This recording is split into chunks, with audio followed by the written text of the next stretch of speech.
नमस्कार दोस्तों, आज हम आप लोगों को भाग 3 मौलिक अधिकार में संवैधानिक उपचारों का अधिकार के बारे में विस्तृत रूप से बताएंगे कि ये संवैधानिक उपचारों के अधिकार क्या हैं, जिसे भीमराव अम्बेडकर ने संविधान की आत्मा और हृदय कहा।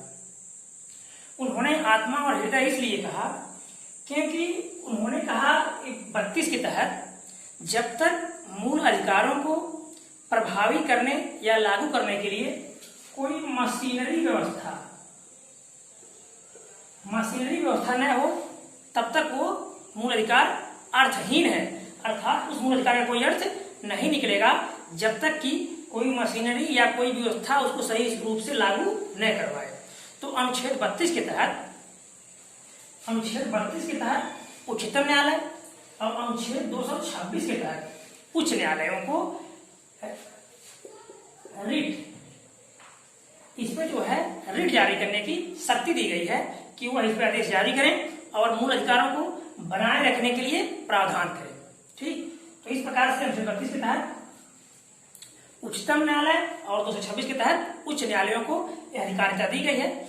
इसीलिए भीमराव अम्बेडकर ने इसे संविधान की आत्मा और हृदय कहा। वैसे सामान्य रूप से यदि भीमराव अम्बेडकर जी का नाम नहीं आ रहा है तो प्रस्तावना को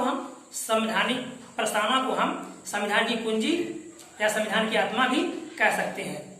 लेकिन यदि भीमराव अम्बेडकर जी का नाम आ रहा है तो उन्होंने अनुच्छेद 32 को, जो संवैधानिक उपचारों का अधिकार है, इसे संविधान की आत्मा कहा है। अब इसके पहले हम बता दें, अनुच्छेद 30 तक बताए थे। अनुच्छेद 31 क्या था? अनुच्छेद 31 था संपत्ति का अधिकार। तो 44वां संविधान संशोधन 1978 के द्वारा संपत्ति के अधिकार को विधिक अधिकार बना दिया गया और 300 किस अनुच्छेद में रख दिया गया? अनुच्छेद 300 में रख दिया गया, यानी यह वो विधिक अधिकार बन गया है। पहले कहाँ था? 31 था। इस प्रकार 31 को अब निश्चित कर दिया गया 44वां संविधान संशोधन 1978 के द्वारा। अब 31 और ख बचे हैं। इसमें जमींदारी उन्मूलन और कुछ विधियों का विधिमान्यकरण के बारे में व्यवस्था की गई है। लेकिन जो संपत्ति का अधिकार है वो 31 से हटा करके 300 में रख दिया गया। ठीक, अब हम देखेंगे अनुच्छेद 32 में क्या प्रक्रियाएं हैं।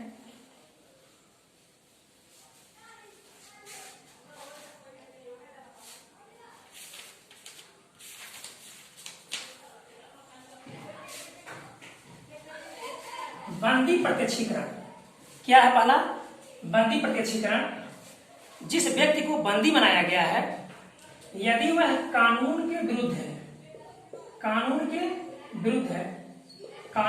का मतलब वो कि उन्होंने किसी नियमों का उल्लंघन नहीं किया है या उसे उल्लंघन नहीं किया है और उसे गलत तरीके से गिरफ्तार किया गया है, तो इस व्यक्ति के कहने पर जो व्यक्ति इसे गिरफ्तार किया है या जो संस्था इसे गिरफ्तार की है, उस व्यक्ति के द्वारा उनसे पूछताछ होगी कि यह व्यक्ति को किस आधार पर गिरफ्तार किया गया, और यदि यह पाया जाता है कि यह व्यक्ति को गलत तरीके से गिरफ्तार किया गया है तो इसे छोड़ दिया जाएगा।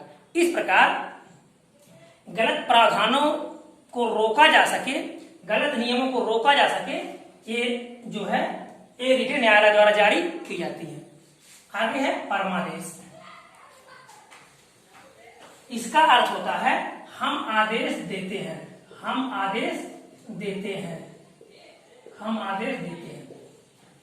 कोई भी सरकारी कर्मचारी, सार्वजनिक कर्मचारी यदि अपने कर्तव्यों का सही से निर्वहन नहीं कर रहा है तो इस आधार पर न्यायालय द्वारा यह आदेश जारी किया जाता है कि आप अपने कर्तव्यों का निर्वहन करें, या यदि नहीं कर रहे हैं तो क्यों नहीं कर रहे हैं। यानी उच्चतम न्यायालय या उच्च न्यायालय उनसे पूछ सकता है कि आप अपने कर्तव्यों का निर्वहन क्यों नहीं कर रहे हैं। तो इस तरह से ये परमादेश उच्चतम न्यायालय आदेश या हाईकोर्ट आदेश देता है। आगे प्रतिषेध। प्रतिषेध का अर्थ होता है रोक लगाना। जब वरिष्ठ न्यायालय यह देखता है कि जो अधीनस्थ न्यायालय ने फैसला सुनाया है वह उसके अधिकार से हट करके है या उसके अधिकार से ऊपर है, यानी वह अपने क्षेत्राधिकार के ऊपर के मामलों पर फैसला सुना दिया है। जो उसका क्षेत्राधिकार है, क्षेत्राधिकार इससे ऊपर उतर के फैसला सुना दिया है, तो ऐसे मामलों पर तुरंत रोक लगाने के लिए अधीनस्थ न्यायालय, वरिष्ठ न्यायालय अपने अधीनस्थ न्यायालयों को आदेश देती है, ठीक, ताकि गलत तरीके से जो फैसला सुना दिया गया है उस पर रोक लगाई जा सके, क्योंकि ये उस न्यायालय से ऊपर का मामला है जिस पर फैसला सुना दिया गया। अगला है उत्प्रेषण।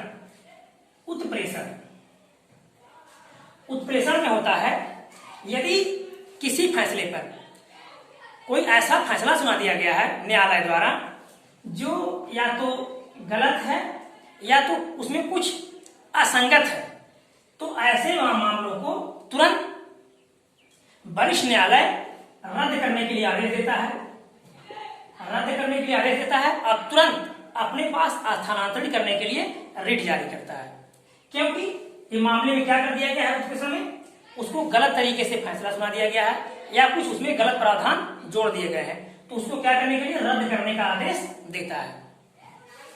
आगे है अधिकार की इच्छा।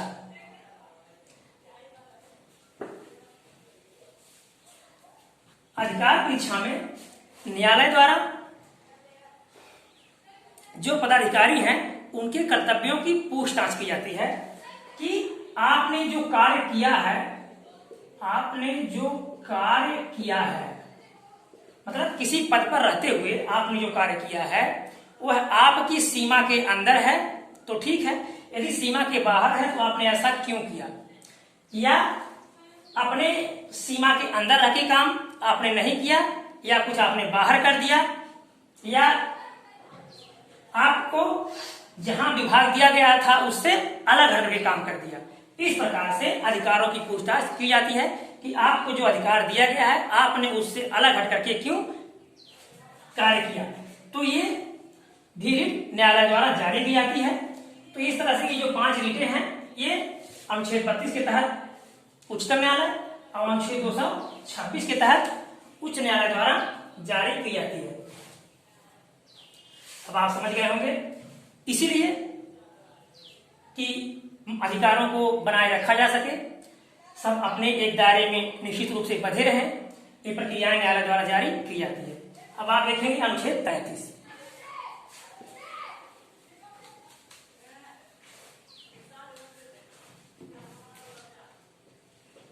अनुच्छेद 33 है, इस भाग द्वारा प्रदत्त अधिकारों का बलों आदि को लागू होने में उपांतरण करने की संसद की शक्ति, यानी सांसद को शक्ति दी गई है। किसको शक्ति दी गई है?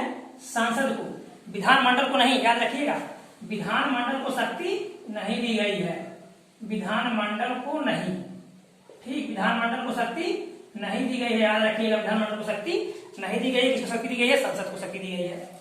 ये है जैसे सैनिक बलों, अर्धसैनिक बलों, अर्धसैनिक बलों या पुलिस बलों,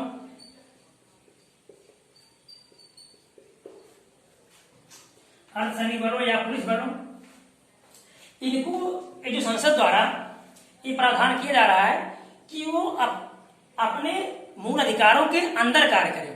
इस तरह से क्या होता है? सामंजस्य बना रहता है।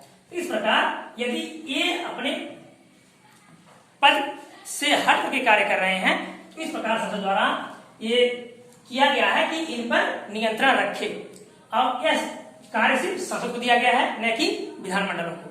तो संसद को कानून बनाने का अधिकार दिया गया है कि अपनी सीमा में कार्य करें, अपने पदों को गलत तरीके से दुरुपयोग न करें, ठीक। तो इस तरह से इनकी शक्ति को रोका गया है ताकि एक तरह से समायोजन बना रहे।